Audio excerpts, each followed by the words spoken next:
ఈరోజు మన రాజానగరం నియోజకవర్గం కోరుకొండ మండలంలో శ్రీ లక్ష్మీ నరసింహ కోరుకొండ ప్రెస్ క్లబ్ ఏర్పాటు చేసుకోవడం చాలా ఆనందించదగ్గ విషయం.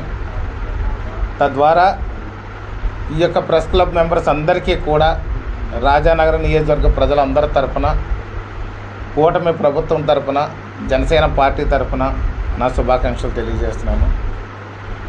ఈ యొక్క కోరుకొండలో ఉన్నటువంటి ప్రెస్ క్లబ్ ప్రజల పక్షాన పనిచేస్తూ, ప్రజల కోసం నిరంతరం కూడా శ్రమిస్తూ, ప్రజల తరపున పోరాటాలు చేస్తూ ప్రజలకు ఎంతగానో ఉపయోగపడినటువంటి ఈ ప్రెస్ క్లబ్ ఇప్పటిదాకా సరైనటువంటి వారికి సొంత భవనం కూడా లేదు.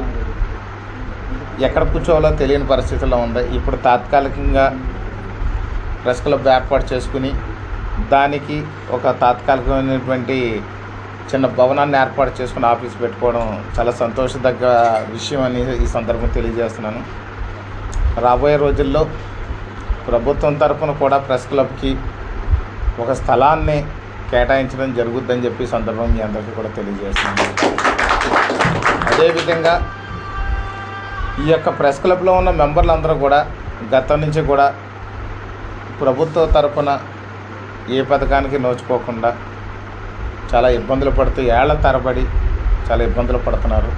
వారందరికీ కూడా త్వరలో పక్కా ఇళ్ళు వచ్చే విధంగా కూడా ప్రభుత్వం తరపున మీకు ఏర్పాటు చేస్తామని చెప్పేసి ఈ సందర్భంగా, అలాగే ఈ ప్రెస్ క్లబ్ మరింతగా ప్రజలకి మరిన్ని సేవలు అందించాలని మనస్ఫూర్తిగా కోరుకుంటూ, ప్రెస్ క్లబ్ అంతా కూడా మెంబర్లు అందరూ కూడా ఒక యూనియన్గా ఉండి ఒక మాట మీద ప్రయాణం చేస్తూ ఈ ప్రాంతం అంతా కూడా అభివృద్ధికి సహకరించాలని, కూటమి ప్రభుత్వాన్ని ముందుకు తీసుకెళ్లాలని మీ అందరినీ కూడా కోరుకుంటూ, ఈ తాత్కాలికంగా మీరు ఏదైతే ఆఫీస్ ఏర్పాటు చేసుకున్నారో దీనికి ఇంకా మౌలిక వసతులు అవసరం ఉన్నాయి కాబట్టి నా తరఫున మీ ప్రెస్ క్లబ్కి ₹1,00,000 విరాళంగా సోమవారం దాని ద్వారా కొంచెం మీ ఆఫీసులో కనీసం మౌలిక సదుపాయాలు ఏర్పాటు చేసుకోవడానికి ఉంటుందని చెప్పేసి నా వంతు సాయంగా ₹1,00,000 విరాళాన్ని రేపు సోమవారం నాడు తీసుకొచ్చి మీకు అందజేస్తామని సందర్భం తెలియజేసుకుంటూ, ఈ యొక్క ప్రెస్ క్లబ్ ప్రారంభోత్సవానికి అవకాశం ఇచ్చినటువంటి